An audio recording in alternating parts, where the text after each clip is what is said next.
Tignan nyo mga tol, nagtatanim pala ako ng ano, sibuyas. Ano? Yan, nagtanim naman ako ngayon ng bawang. Ayun yung procedure. Yo, what's up mga tol? Good day ulit. Documentary number 548 na tayo. Let's go!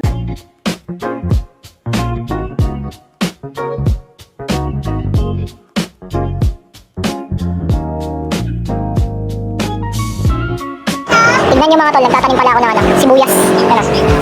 Ang cute. Sasabit lang yan siya. Tapos ito pang isa pa akong tinanim ngayon lang. Ito. Rare daw ito na halaman, sabi ni mami. Ngayon ko lang naitanim, ang tagal na ito nakaliblob sa tubig eh. Abangan nyo paglaki niyang papakita ko sa inyo.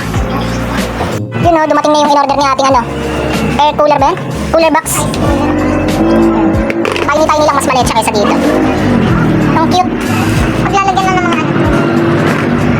Yan, nagtanim naman ako ngayon ng bawang. Ayun yung procedure. Yun yung ilalim niya, nasa tubig. Tapos binutasan ko yan. Para kapag nagdahon na siya, uusbong. Tapos kapag uusbong na, pwede ko nang itanim ulit sa lupa.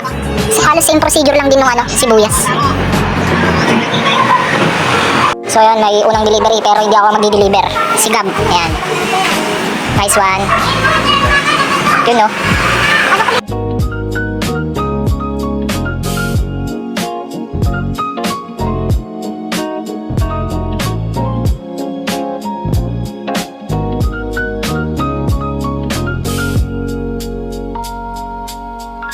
Hanggang dito na lang yung document mga tol. Maraming salamat palagi sa itaas. And yung YouTube channel ko kapag gusto nyo bisitahin, click nyo lang yung link sa baba ng caption. Peace out!